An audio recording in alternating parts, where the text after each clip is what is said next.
Bismillahirrahmanirrahim. Assalamualaikum dan salam sejahtera.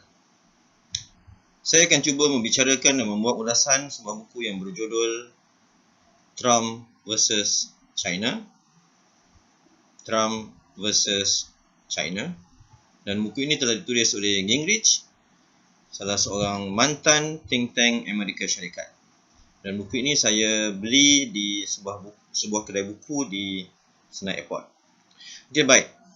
Secara umumnya buku ini memberikan suatu pelabelan dan juga penjenamaan kepada Amerika Syarikat dan juga kepada China. Pastinya, China telah digambarkan sebagai jahat, penipu, dan Amerika Syarikat telah digambarkan sebagai baik. Dan sehubungan dengan itu, Amerika Syarikat telah digambarkan sebagai pengamal kepada liberalism, dan sebaliknya China telah digambarkan sebagai pengamal totalitarianism, banyak memeras rakyat dan sebagainya. Dan pastinya anda harus bersifat objektif ketika membaca buku ini, walaupun saya pasti sebahagian daripada anda ataupun pembaca akan merasa tidak senang dengan beberapa pelabelan-pelabelan yang diberikan terhadap China oleh Amerika Syarikat. Walau bagaimanapun, sekiranya anda kurang bersetuju dengan China, maka ini adalah buku yang amat sesuai buat diri anda sendiri. Okey, baik. Sebelum kita bergerak dengan lebih lanjut lagi, pastinya ketika saya mula-mula membeli buku ini, timbul satu persoalan. Mengapa buku ini diberi judul Trump vs. China? Mengapa tidak diberi judul Amerika Syarikat vs. China? Dan ini satu persoalan yang menarik, Dan saya cuba bayangkan ketika Presiden Amerika Syarikat pada hari ini ialah Obama, adakah wujud dan muncul sebuah buku berjudul Obama vs. China. Dan pastinya apabila anda melihat senarai buku di Amazon dan MPH dan lain-lain lagi, anda akan dapati ada banyak buku di luar sana yang judulnya Trump vs. sekian. Trump vs. sekian. Ini termasuklah Trump vs. Lincoln, sehingga satu buku pernah diterbitkan, judulnya ialah Trump vs. Jesus. Dan ini seolah-olah menggambarkan pribadi dan juga personality Trump itu sebagai seorang yang macam gedebek, dan suka cari gaduh. Dengan sebab itu banyak buku berjudul sebegitu, Trump vs. bla bla bla. Sebaliknya, walaupun saya katakan tadi buku ini banyak memberikan satu pelabelan dan menghukum China, dan seolah-olah perkara yang menarik ialah apabila kita melihat kepada sosok tubuh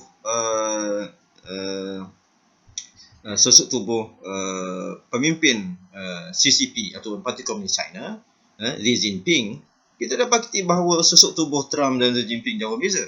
Dan sosok tubuh Xi Jinping itu nampak sosok tubuh yang lebih lunak, lebih santun, baik hati dan sebagainya.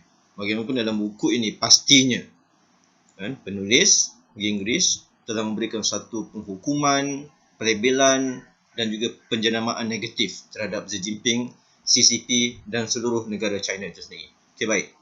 Agak buku ini saya baca dengan begitu cepat sekali kerana ada beberapa fakta dan juga data yang menarik perhatian saya. Antaranya adalah apabila ditimbulkan dalam buku ini, TikTok misalnya adalah satu alat yang digunakan pakai oleh CCP, iaitu Parti Komunis China, untuk dengan tujuan untuk membuat pengintipan. Dan ini satu benda yang menarik. Dan begitu juga dengan beberapa media sosial lain. Dan agak mengejutkan juga apabila dikatakan LinkedIn juga pernah ada cubaan yang dilakukan oleh China untuk membuat pengintipan. Dan ini mereka lakukan untuk mendapat data-data peribadi dan sebagainya. Dan semua orang tahu WeChat memang digunakan sepenuhnya di China. Dan terbaru dikatakan bahawa WhatsApp telah diharamkan di China kerana dengan tujuan supaya rakyat China tidak diberi peluang untuk berhubung dan berkomunikasi dengan orang luar. Okey. Selain daripada media sosial juga, wujud juga beberapa benda-benda lain yang cuba dibongkar oleh buku ini. Maksud saya membongkar usaha-usaha pengintipan yang dibuat oleh CCP. Antaranya adalah termasuk penggunaan drone. Dan untuk makluman, buku ini mencatatkan bahawa majoriti penggunaan drone di Amerika Syarikat dan Kanada adalah jenama DJI. Dan DJI ini adalah satu jenama yang popular di China dan selang beberapa tahun digunakan di Kanada dan Amerika Syarikat, mereka mendapati bahawa DJI ini, drone jenama DJI ini sebenarnya melakukan pengintipan bagi pihak Beijing. Allahu a'lam bishawab, adakah benda ini benar betul ataupun tidak. Dan selain daripada itu, dikatakan juga kereta-kereta yang dibuat di China, dan saya pernah pergi ke China mendapati bahawa syarikat Audi dan Volkswagen mempunyai kilang yang begitu besar di China.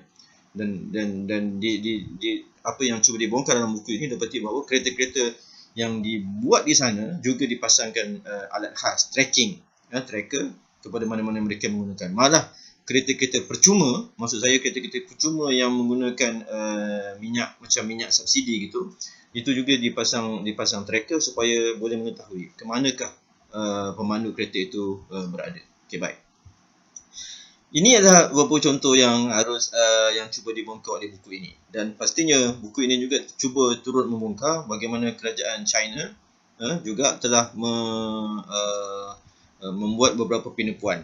Antaranya ialah penipuan tentang Laut Cina Selatan. Sebagaimana kita maklum bahawa pada hari ini Laut Cina Selatan cuba dituntut oleh kerajaan China. Padahal Laut Cina Selatan itu begitu dekat dengan negara-negara Asia Tenggara, Malaysia, Thailand, Filipina dan juga Vietnam. Tetapi China melalui misi obor One